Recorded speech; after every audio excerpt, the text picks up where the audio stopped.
when you look at the word or the phrase ICT business continuity, pretty much a mouthful, but I think, Angus, let's start off with you. What does it actually mean for a business at this point? Because from my understanding, it's really about ensuring that you are prepared for the worst case scenario. Yes, I mean, I think that the starting point for all businesses for business continuity is scenario planning and understanding the level of risks. Obviously, we come at that from a telecommunications perspective, so we look at business continuity for ourselves, for our own infrastructure. But because of the kind of organization that we are providing much of the critical infrastructure for communications, for customers. A lot of what we do, not just communications, but data center infrastructure, and we'll talk a bit about cloud and so on later, that is to enable business continuity for our customers.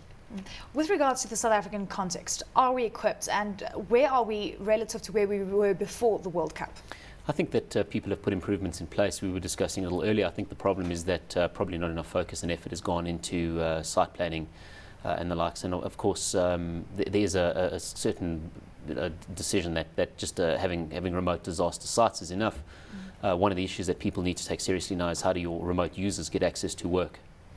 So there's a lot of work that still needs to be done. Okay, well, explain that even further. I mean, how do your end users? I mean, it's all good and well that you take the data and you put it in the cloud, or you move it to a different geography so that you are protected in that sense. There's all sorts of technologies around that allows for geo-clustering. We can have sites across the world, but the one thing that people don't seem to think about and want to consider is how the users actually access that data. So take the Ash Cloud overseas as an example. You have users traveling around the world, sitting in London.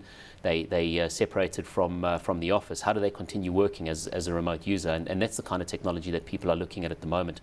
Virtual computing, virtual work styles, and work shifting technology is a hot topic today with business continuity. Are they being implemented, and where does Neotel stand within this space? We have a number of different areas where we enable these.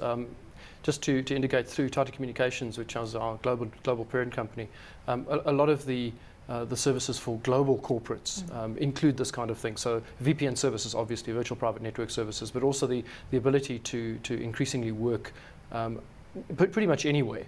And increasingly what we find, and it's perhaps not yet the case in South Africa, but many enterprises globally have moved away from the idea of staff always having to be in one place at one time.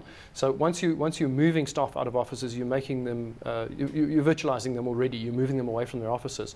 Business continuity becomes a lot easier because they can already work anywhere. In South Africa, I think we're not quite there yet. Maybe it's partly a bit about the sort of work culture we have here. And possibly also just the lack of connectivity. We've been working very hard to grow the broadband market and the connectivity and the reliability of the connectivity here. And I think people are starting to find that it's possible to work remotely. But there are many other things that we do which are really about virtualizing the systems and the services. So that companies are no longer dependent on one physical site. Well, let's take a step back, and one only has to look at the most recent disaster that occurred in Japan, not only from the earthquake, tsunami perspective, but also the nuclear damage that was done, and we saw communication at some stages literally come to a halt as well. It was fascinating to see how that was managed. But talking about the risks to infrastructure and the damage with regards to the revenue side of things as well. I mean, Angus was talking about the scenario planning. Tell us a little bit more about that and how a business can perhaps position themselves where they say we're ready for anything regardless of what it is, whether it's floods or tsunamis. Yeah, it's an interesting, they talk about percentages of uptime and there's companies that'll give you 99.x% amount of uptime. There is no such thing as 100% business continuity. There's no such thing as 100% disaster recovery. People try and talk about it and get to that point, but it's an ideal world. I think people need to put best practices in place, things like geo-clustering. And once again, Angus mentioned it, I think it's absolutely key to profile your business and your business needs up front. Of course, as you move up the chain in terms of getting your business continuity higher and higher, it just costs more and more money. So a real good business decision needs to be made in terms of how much you want to spend versus the potential risk loss to your business. With regards to what could actually happen here, Angus, I'm sure you're talking about scenario planning, so this is where Clem Santos should actually come in. He's pretty good at that. Some of the big issues that have been identified in the country, I mean, if we see a recession again, are you prepared from that perspective? The government performance service delivery perspective. What I did find quite interesting, we know that the electricity is a growing concern, but what we could see is water contamination and flooding because of the water table in Johannesburg in particular rising. Are we prepared? Are we geared for that? It's an interesting one. Look, I think all of those are things that one has to plan for. I think it's absolutely true that at the moment in South Africa, if you had to rate the physical risks, I'll just pick up on two which I think are fairly high physical risks. I'm not convinced by the flooding one. I guess it is a potential problem, and one obviously has to build to appropriate standards, but certainly electricity in South Africa is a very real risk. And the ways to work around that, there are two possible ways. The one is spend a lot of money on building backup infrastructure, and for a corporate that can make a significant dent in an IT budget, is building all the backup. The other thing to do is share. And the whole planet will be a lot greener if we all shared a lot more.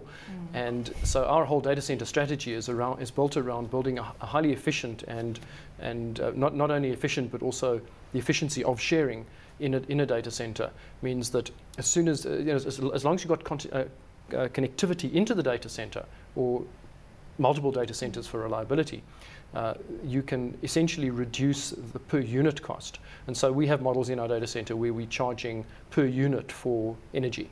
We're charging per unit for bandwidth, and models which allow scalability. So in other words, a customer coming into the data center, making use of data center space, is no longer having to build a massive big facility up front, carry all the costs, carry the energy costs. Right now you can't even get power in some cases from some municipalities or from Eskom. They will not provision large amounts of new power. So being able to share, being able to scale, being able to then use that kind of model, immediately fixes that issue.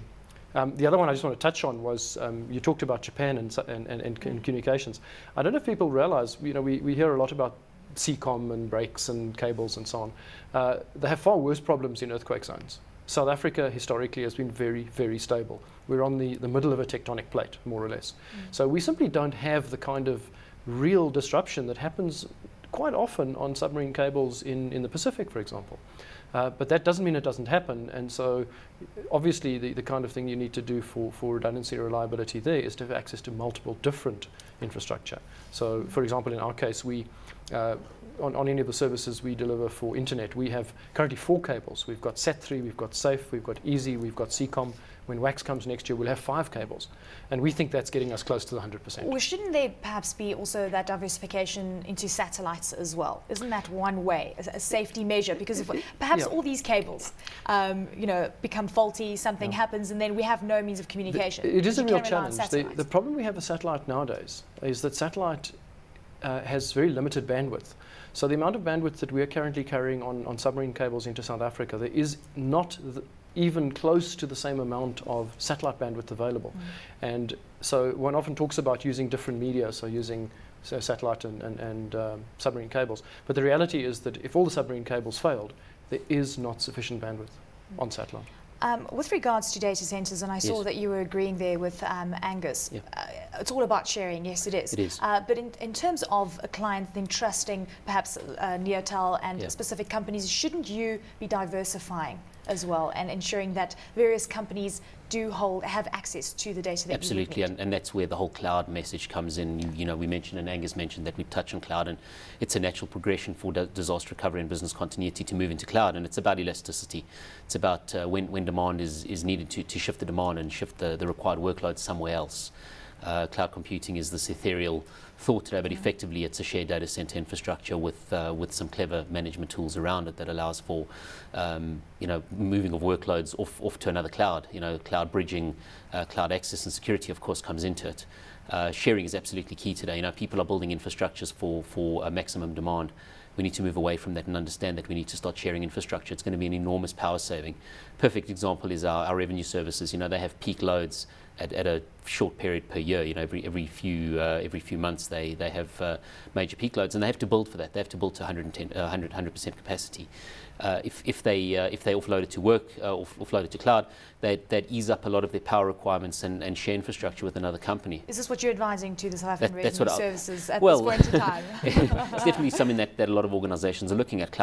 Everybody's talking about cloud, and cloud is going to be the next wave, the next drive that's going to drive down things like costs, going to drive down things like power requirements, requirements, infrastructure requirements, and of course, disaster recovery is absolutely key there. Do you think the corporate arena here in South Africa is perhaps falling behind? And I'm glad you mentioned SARS. I mean, are they looking into it, to your knowledge? Absolutely. I mean, we are talking to people on a daily basis about cloud infrastructure, and a lot of people are looking at, there's a natural progression. We move from, kind of private cloud, we own the cloud, into public cloud, which is Amazon Cloud Services, an example. Microsoft are building a massive infrastructure called Azure, and we're playing a big role in that at the moment as well. But what people are looking to do is to go to what's called the hybrid cloud, so sharing. It's exactly that, and Angus touched on it perfectly. And that's going to be a really big driver in the very near future. And yes, Eleni, companies in South Africa are looking at it very, very strongly at the moment. Well, in terms of what you've seen on the ground, Angus, and perhaps we can delve into the financial sector in the country. Do you think we're well equipped, and what kind of worst case scenarios? I'm sure you also go to business and say, well, this is what your company could face, this is what solution we could offer you. I think let me just bring into the equation the whole issue of communications, because we see it as two separate pillars of the strategy. You can't really own the cloud unless you have both the, let's call it the software, the IT, the data center infrastructure, as well as the communications infrastructure to support it. If you're missing one of those two pillars, what you find is that you can't really use the cloud, which has been the problem historically in South Africa with lack of bandwidth and lack of connectivity, or you have plenty of connectivity, but you don't have the reliability of the cloud.